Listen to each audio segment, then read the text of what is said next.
C'était un accident de voiture. Rien de particulièrement remarquable, mais néanmoins fatal. Vous avez laissé un homme et 2 enfants.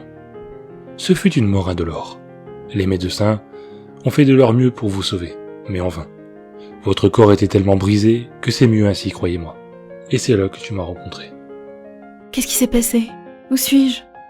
Tu es morte. Il y avait un camion et il dérapait et... Ouais. Je suis morte? Ouais, mais ne t'inquiète pas. Tout le monde meurt. Tu as regardé autour de toi. Il n'y avait que le néant. Juste toi et moi. Quel est cet endroit? Est-ce la vie après la mort?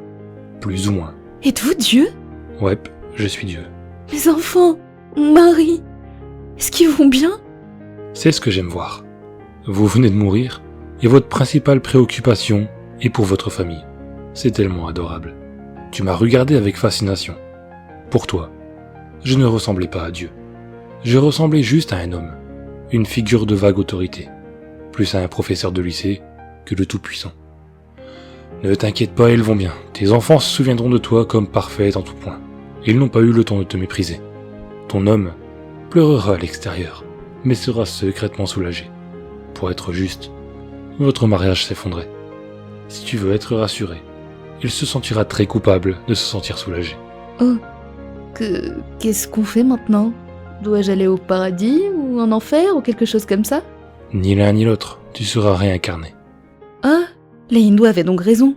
Toutes les religions ont raison à leur manière. Viens, marche avec moi. Tu m'as suivi pendant que nous nous promenions dans le vide. Où allons-nous? Nulle part en particulier. C'est juste agréable de marcher pendant que nous parlons. Mais à quoi ça sert alors?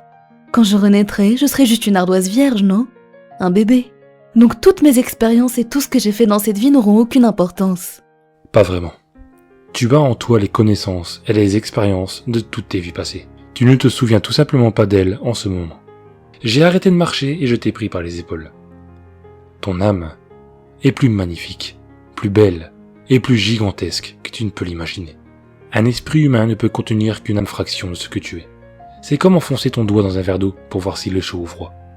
Tu mets une toute petite partie de toi dans le vaisseau, et quand tu le sors, tu as acquis toutes les expériences qu'il a eues. Tu es un être humain depuis 34 ans. Tu ne t'es donc pas encore étendu, et tu n'as pas ressenti le reste de ton immense conscience. Si nous restions plus longtemps, ici, tu commencerais à te souvenir de tout. Mais ça ne sert à rien de faire ça, entre chaque vie. Combien de fois ai-je été réincarnée alors? Oh, beaucoup. Des tas et des tas. Et dans de nombreuses vies différentes. Et cette fois-ci, tu seras une paysanne chinoise, en 540 après Jésus-Christ. Attendez, quoi? Vous me renvoyez dans le temps? Eh bien, je suppose que oui, techniquement. Le temps, comme tu le sais, n'existe que dans ton univers. Les choses sont différentes là d'où je viens. D'où venez-vous? Je viens de quelque part, ailleurs. Et il y en a d'autres comme moi. Je sais que tu voudras savoir à quoi ça ressemble, mais honnêtement, tu ne comprendras pas. Oh, mais attendez, si je me réincarne dans d'autres endroits dans le temps, aurais-je pu interagir avec moi-même à un moment donné? Bien sûr, ça arrive tout le temps. Et comme les deux vies ne sont conscientes que de leur propre vie, vous ne savez même pas que cela se produit. Mais quel est l'intérêt de tout cela alors? Sérieusement, tu me demandes le sens de la vie. C'est pas un peu cliché? Eh bien, c'est une question raisonnable. Le sens de la vie, la raison pour laquelle j'ai créé tout cet univers, c'est pour toi. Vous voulez dire l'humanité? Non, juste toi. J'ai fait tout cet univers pour toi.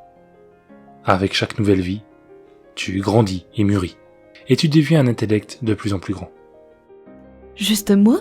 Et les autres? Il n'y a personne d'autre. Dans cet univers, il n'y a que toi et moi. Mais tous les gens sur Terre? Ils sont tous toi, des différentes incarnations de toi. Attendez, je suis tout le monde? Maintenant tu sembles comprendre. Je suis tous les humains qui n'ont jamais vécu. Ou qui ne vivra jamais, oui. Je suis Abraham Lincoln. Et tu es son assassin aussi. Je suis Hitler. Et les millions qu'il a tués. Je suis Jésus. Et tous ceux qui l'ont suivi. Tu t'es tu, le visage plein de réflexion. Chaque fois que tu as agressé quelqu'un, tu t'es victimisé toi-même. Chaque acte de gentillesse que tu as fait, tu te l'es fait à toi-même. Chaque moment heureux et triste jamais vécu par un humain a été, ou sera, vécu par toi. Pourquoi? Pourquoi faire tout ça? Parce qu'un jour, tu deviendras comme moi. Parce que tu es ce que tu es. Tu es l'un des miens. Tu es un fœtus. Tu grandis encore. Et une fois que tu auras vécu chaque vie humaine à travers le temps, tu auras suffisamment grandi pour naître. Donc l'univers entier, c'est juste... Un œuf en quelque sorte. Maintenant, il est temps pour toi de passer à ta prochaine vie. Et avec cela, je t'ai envoyé sur ton nouveau chemin.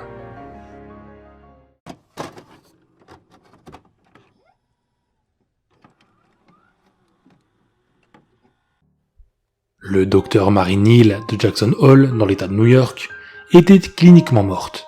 Elle avait passé plus de 30 minutes sous l'eau, quand son corps a été retrouvé.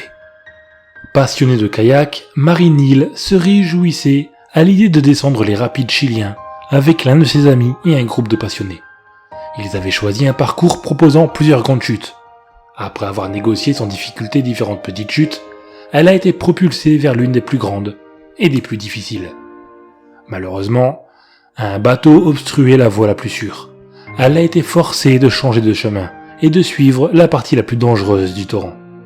Elle s'est alors retrouvée coincée dans les rochers, à 3 mètres sous la surface de l'eau. Je ne respirais plus. Mon torse était complètement plaqué contre le pont avant du bateau, et j'ai senti mes os se briser, a-t-elle raconté. J'ai pensé, je devrais crier, mais je ne l'ai pas fait. Je n'ai ressenti aucune douleur, aucune peur, aucune panique.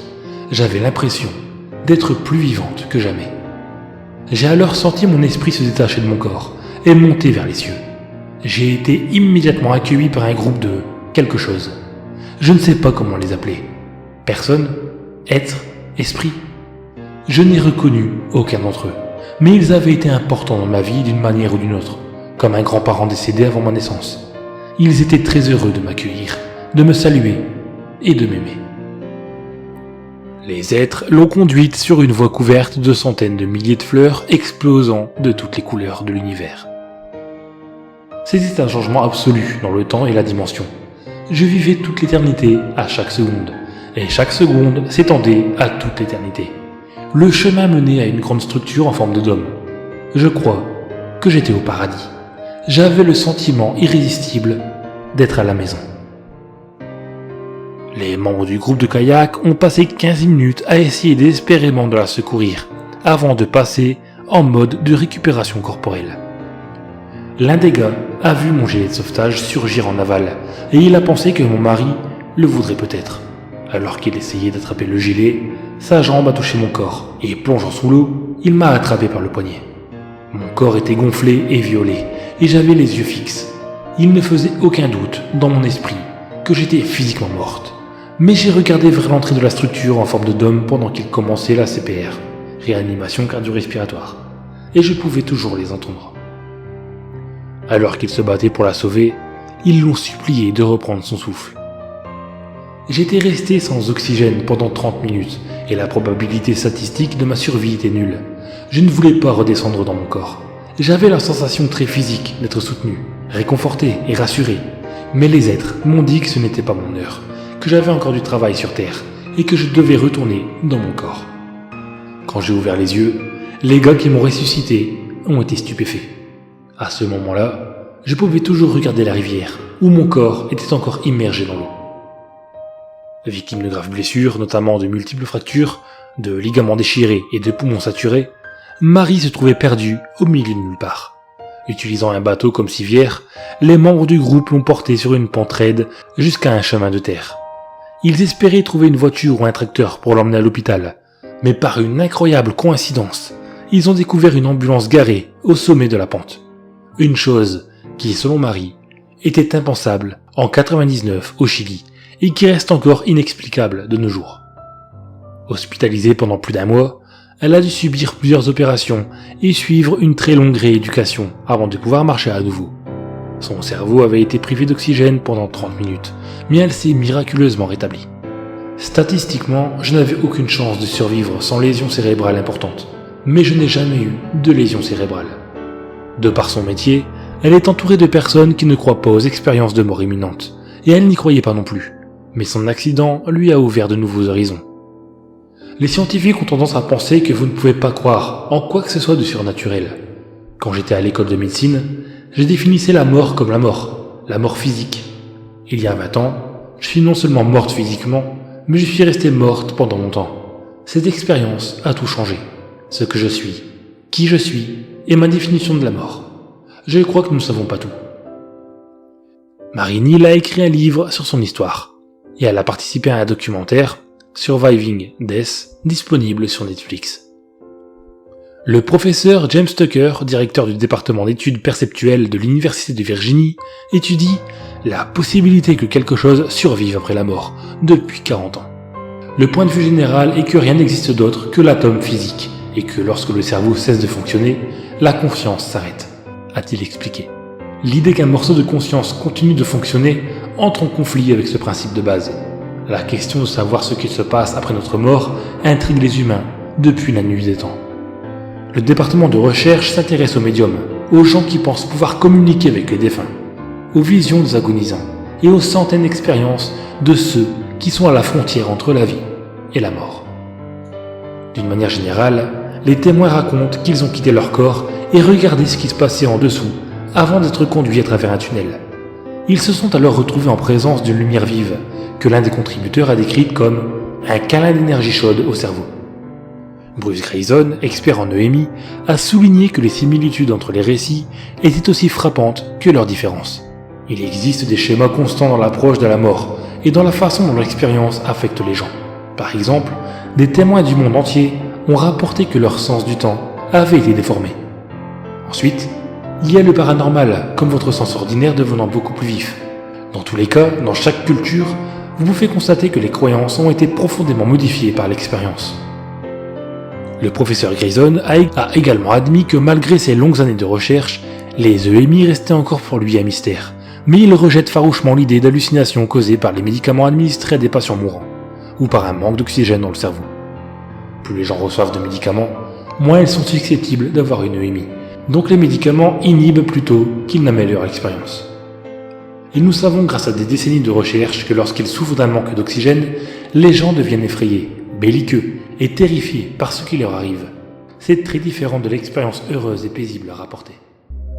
Vois-tu le monde de la même manière? Ton regard ne semble pas avoir changé, même après tout ce temps. Ai-je commis une erreur? Pourquoi les êtres de ton espèce vivent avec tant de noirceur? Aussi ai-je